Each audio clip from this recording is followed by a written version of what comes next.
The caliper is finished, the switch works great. I managed to remove the sticker and put it back. There is a method used by lockpicking lawyer, and I'll link it in the description.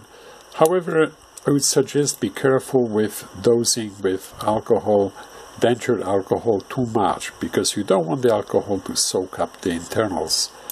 Just the glue, so be very careful, gentle, be patient, and you can remove it.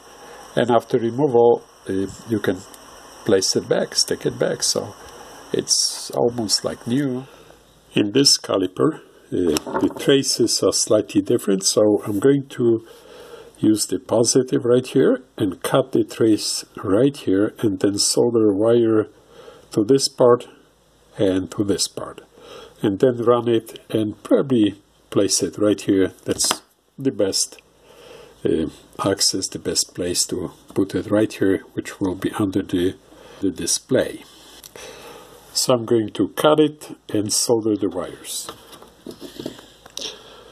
With a metal caliper, stainless steel like this one, the situation is a little bit more tricky, because you don't want the contacts to be shorted or touching the steel, the metal part.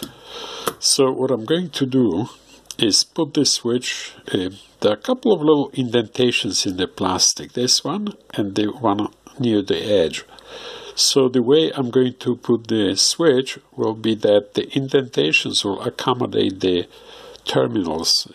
In other words, I will place the switch in such a way that the empty space right here and on the other side will have the terminals hidden and protected from touching the steel.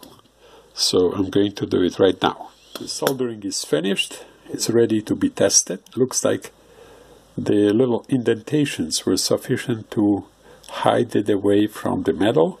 However, I'm still going to cut little pieces of electrical tape, insulate the soldering spots, just in case if it touches, but looks like it's going to be pretty good.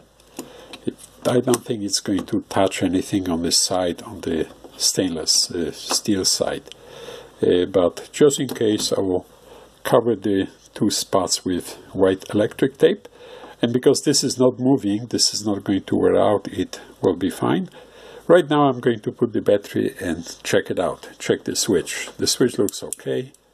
It clicks nicely, so I'm going to see if it works. This caliper uses a little bit different battery. It's a lithium CR1632. A 3 volt cells that goes into the side. So I'm going to put it in and test it out. The caliper is finished and I put the switch. It works very well as always. The challenge in this one was to use the little two indentations to hide the soldering points, hide it from the metal surface on the side, so it wouldn't short, it wouldn't touch, but this works really well. And now the battery will be saved, will be good for a long time, maybe 20 years, maybe 10 years, but this is a lithium. I wouldn't recommend this one because it has too much play. Actually, when you place it vertical like this and lift it up, it will just slide by itself, and that's no good. So you don't want this in a caliper. You want a little bit of tight tolerances. This one doesn't have. However, for casual measurements, for casual use, this will be just fine. So I'm very happy with this guy. Well, thank you for watching. Give it a thumbs up.